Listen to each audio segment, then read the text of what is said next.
This is Al Brooks. Thank you for watching the Brooks Trading Course. This is the third of 4 videos on losing because of mistakes. I'm going to give some rules on how to avoid big losses, which is very important.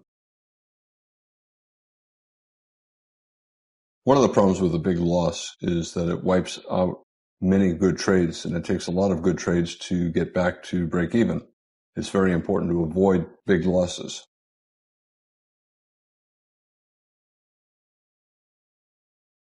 On any reasonable trade, you have a 40 to 60% chance of making money and a 40 to 60% chance of losing at least a little bit of money.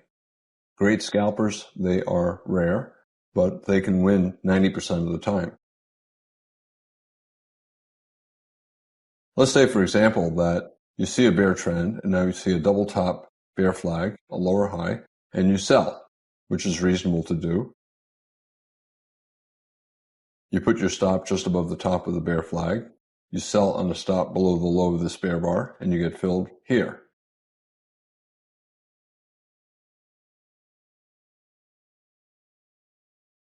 It's reasonable to get out above this bull bar because you have the possibility that this will be a profitable higher low major trend reversal. We have a bear trend, a strong enough minor reversal to break above the trend line, and now we have a pullback that has 2 or 3 legs down. 1 pullback, 2 pullback, 3. Some computers will see it as a wedge higher low. Others will see it as a high 2, high 1, and then high 2. And it's a good buy signal bar. If you're short, I think you have to get out above this bull bar. If you're flat, you can buy this looking for a swing up. Anytime there's a reasonable opposite signal, it's usually wise to get out. If you sold this double top bear flag, bear trend, and then you see a reasonable buy setup, it's better to get out. If there's then another sell setup, you can take that other sell setup. But it's better to be out of your shorts when the bulls have a reasonable buy.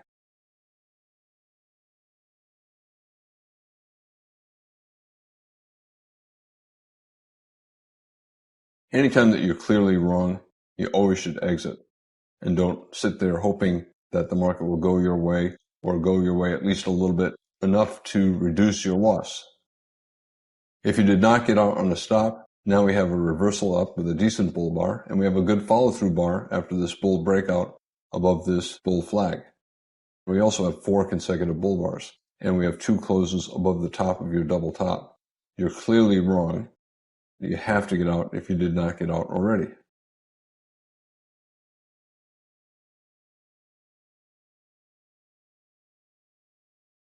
The single most important thing that you can do to protect against a big loss is having a protective stop in the market, not in your head. The stop protects you from yourself. Some traders will see where the stop goes and not put it there just in case it goes a little bit above the stop and then reverses back down. That is a mistake.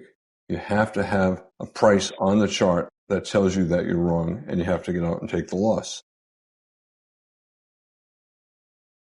The single biggest problem with having a stop in your head and not in your market is that it tends to stay in your head and it never gets into the market. And the result is you watch the market go against you further and further and further, and you never exit. You end up getting a loss that's far greater than you ever should take. One big loss can wipe out the last 20 good things that you did, and it might take 20 good things over the next week or two to erase this big loss. Therefore, you cannot take a big loss like that.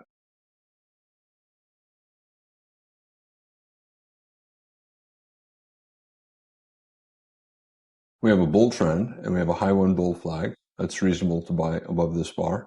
Not ideal, a little bit of a parabolic buy climax, and then a bear bar and a bear buy signal bar.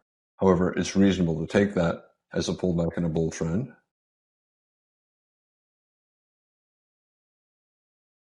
However, let's say you held long and then you see this bear breakout and a follow-through bar. What are you thinking about at this point?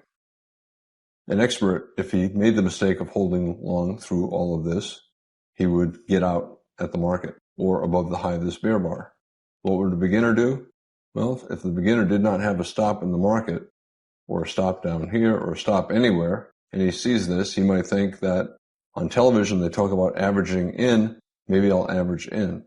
Averaging in other words, buying more in a losing position, is a great strategy if your premise is still valid, if it's still a bull trend. However, once it's clearly a bear trend or clearly no longer a bull trend, averaging in does not make any sense. The beginner, he might buy more here, arguing, well, it's a high 2, maybe a trading range, and he's ignoring the reality. We've had 8 or 9 bars down without a bull body. We've had a strong bear breakout, and we have a follow-through bar after the breakout bar, and it has a bear body. The odds are we're going lower. There are a lot of personality traits that all of us have that are very effective in dealing with problems in the world. And one of the things is we're genetically bred to be hopeful. And what I mean by that is that people long ago who were in trouble but gave up died, and so did their genes. And the result is people who give up tend to disappear from the gene pool, their genes disappear, and people who are hopeful and hang in there, their genes survive and they make up a bigger percentage of the gene pool.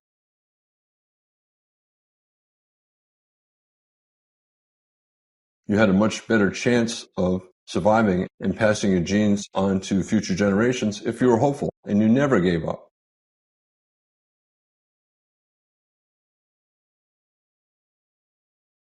If you exit with a loss, you're a quitter, and nobody likes a quitter. And beginners refuse to give up, and therefore they'll often add to the trade, even though at some point it's clear the trade is no longer valid.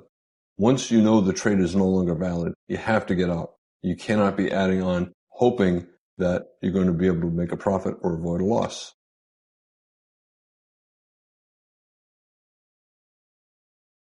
There's also a social stigma against quitting, so it's bad not to keep trying. Only lazy cowards give up.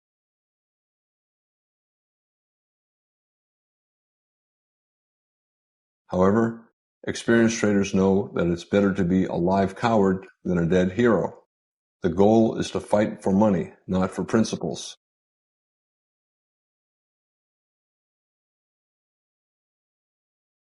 When a person starts out, he has a small account, he worked really hard to get the account, and he has the dream of becoming a successful, profitable trader. The money in his account is symbolic. It's symbolic of the birth of his new life as a trader.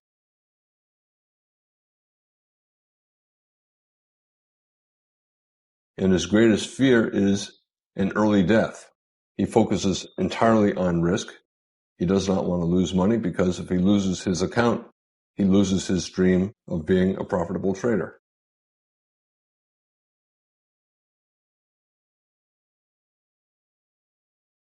He focuses on risk.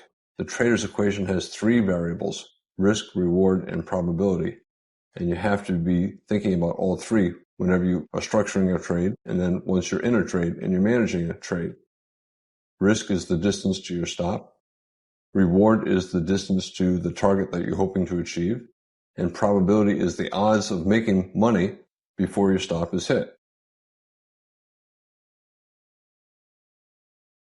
Avoiding risk, focusing on one variable, is not a profitable strategy. You always have to be considering all 3 variables.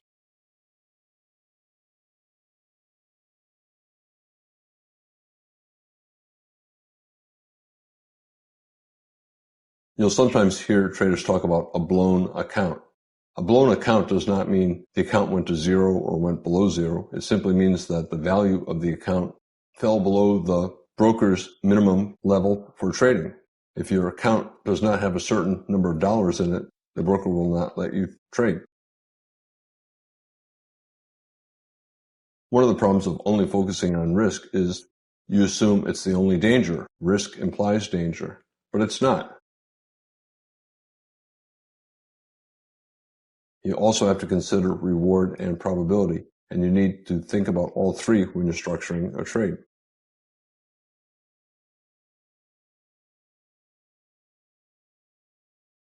You need to take profits that are big enough to make the trader's equation positive. If you take a trade that has low risk, you have a low probability of making money. That means you have a high probability of losing money. And if you're only taking low probability trades, you must hold for big profits because you need those few winners to overcome all of those losses. And if you don't get an occasional very big winner, your account is slowly going to disappear.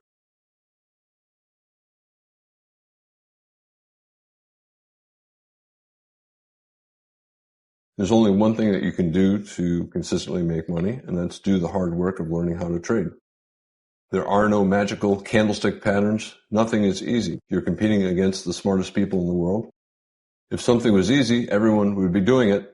Every trade needs someone to do the opposite. There would not be enough smart people willing to do the opposite. Therefore, you're looking for an edge, a slight mathematical advantage that will allow you to consistently make money. And because the edge always has to be slight, you're trying to take money from very smart people, you have to be consistently good. You cannot blame anyone else for your mistakes. You have to assume responsibility for your mistakes. At the same time, you should never be hard on yourself after making mistakes or after losing money, because everyone is going to have losing trades. And if you keep focusing on what took place 5 minutes ago, 5 days ago, you're not focusing on what you should be doing right now at the moment. Great traders make mistakes. Great traders have losing trades. The difference between a great trader and a beginner is that the great trader is quick to see his mistake and he gets out. When he knows he's wrong, he just gets out. He doesn't care if it's a loss. He knows he's wrong. He has to get out. And that's what you should do when you make a mistake. As soon as you decide that, maybe this isn't working out the way I thought it should, just get out, take the loss, and move on to the next trade.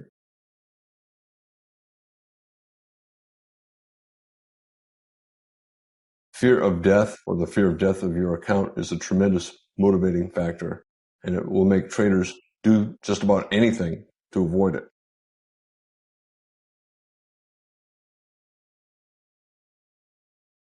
One of the first things traders do when they start out is they look for some kind of protector, like a trading guard or a guru or some expert who will help him. They'll turn on television and take trades that somebody on television mentions.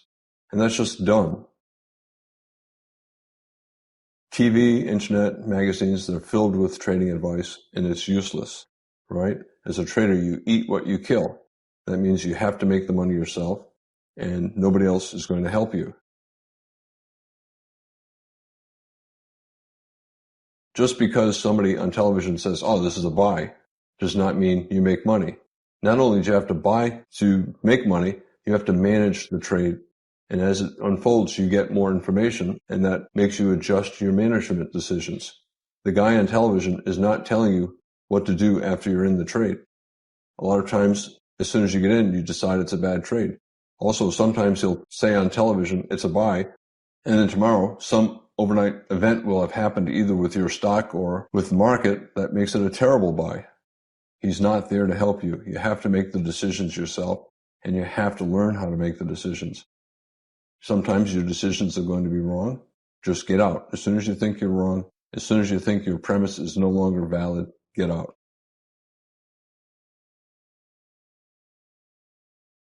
That guy on television, you're asking him to give you a fish so that you can eat. That's not how it works. Hoping that someone gives you a fish is not a plan for survival.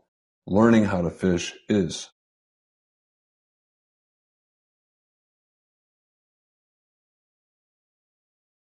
You have to spend time to learn how to trade. However, once you become successful, life can become magical. I've heard from many, many traders over the years who were losing money for protracted periods of time, and then they finally became successful. The amount of money that they made was astonishing. They couldn't believe how much money they were making.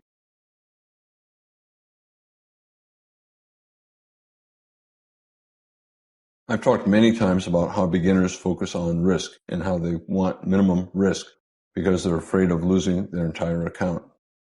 However, because of the trader's equation, you know that if there's small risk, then the risk reward is fantastic. You're risking very little money and you're hoping for a great reward.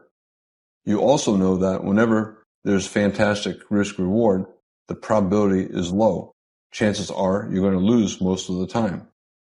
It is impossible to have a small risk of making a reasonable profit and having a high probability of achieving that goal. It just cannot happen because everyone would take the trade and there would be no one left to take the opposite side of the trade. If you're getting fantastic risk reward, the institution taking the opposite side of the trade has a high probability of making money. You have a low probability of making money, and that means you're going to lose most of the time.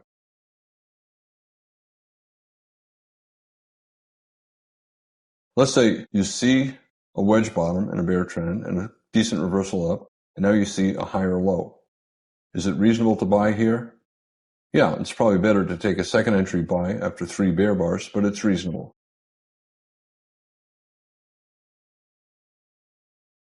A beginner, he's going to put his stop below his buy signal bar, thinking that, oh my gosh, I don't want to lose any money. If I'm going to lose, I don't want to lose much. This is my signal bar. I'll place my stop just below my buy signal bar. Therefore, my risk is very small. Whenever you have small risk, the probability is high you're going to get stopped out. That is just a fact, because you cannot have small risk of making a reasonable reward. In this case, you're hoping for a big reward. You cannot have a fantastic risk-reward situation and a good probability of achieving your goal.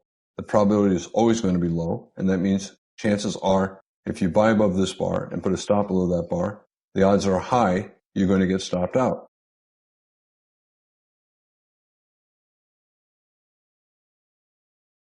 If you're taking low probability trades like this, you're going to bleed to death from 1,000 paper cuts. Think about this for a second.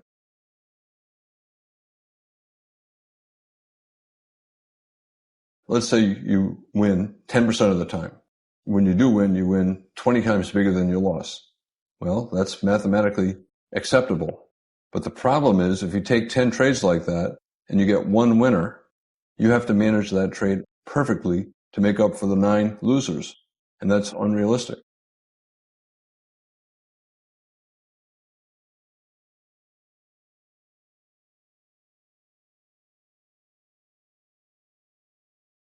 An expert trader might take this buy. He certainly would take this buy.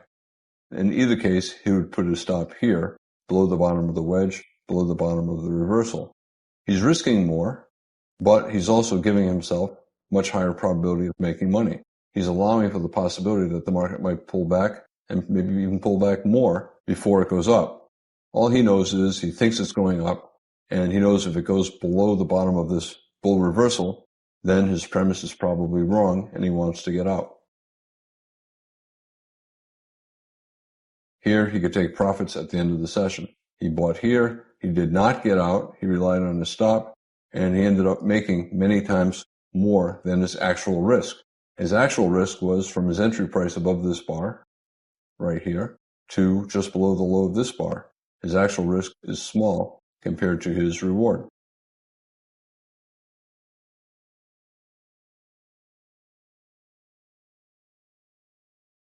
The beginner who bought here and put a stop here is risking very little. It's far easier to make money if he trades small and uses a reasonable stop, even if the stop is far away and the risk is relatively big. Much easier to make money.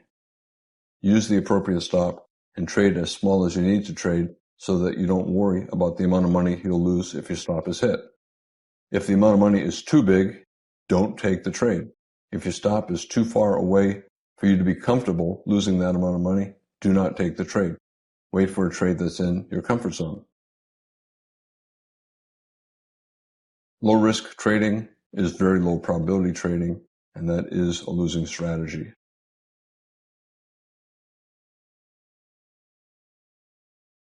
Again, you have to manage those rare wins perfectly to make money, or you have to be correct 70% of the time. If you're taking a low risk trade, the only way you can make money is be right a very high percentage of the time. As a beginner, that's just not going to happen.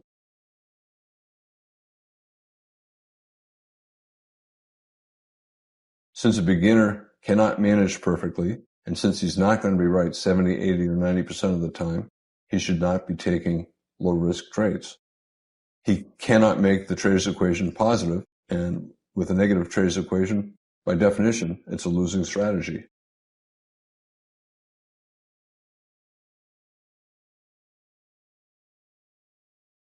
Experienced scalpers sometimes will use tight stops, and that's because they know where a high probability trade is and they know how to structure a high probability trade.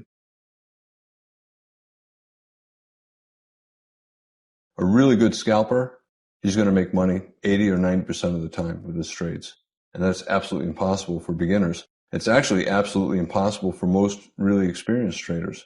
There are very few experienced, very profitable scalpers. And part of the problem is, first, it's hard to do, and the other is it has to suit your personality. And most traders would not be comfortable with that style of trading.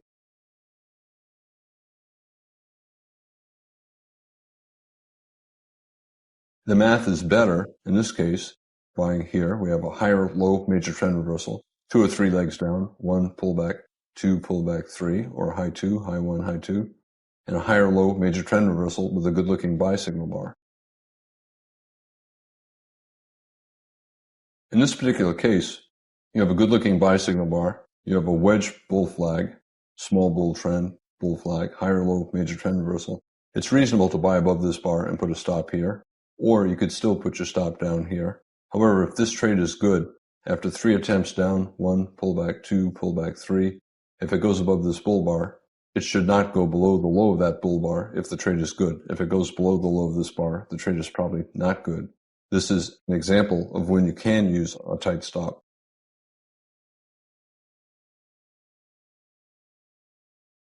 In this video, I talked about some rules for avoiding big losses. One of the most important rules is you always have to have a stop in the market, not in your head. Another is, if you think your trade is unfolding different from what you were expecting, get out. If you think you're clearly wrong, get out. Just take the loss and don't worry about it. And finally, avoid low-risk trades. Use the appropriate stop. If the stop would result in a loss that is beyond your comfort level, do not take the trade. Just wait for a trade that would allow you to use a smaller stop. I'm Al Brooks. Thank you for watching the Brooks Trading Course. This is the third of 4 videos on losing because of mistakes.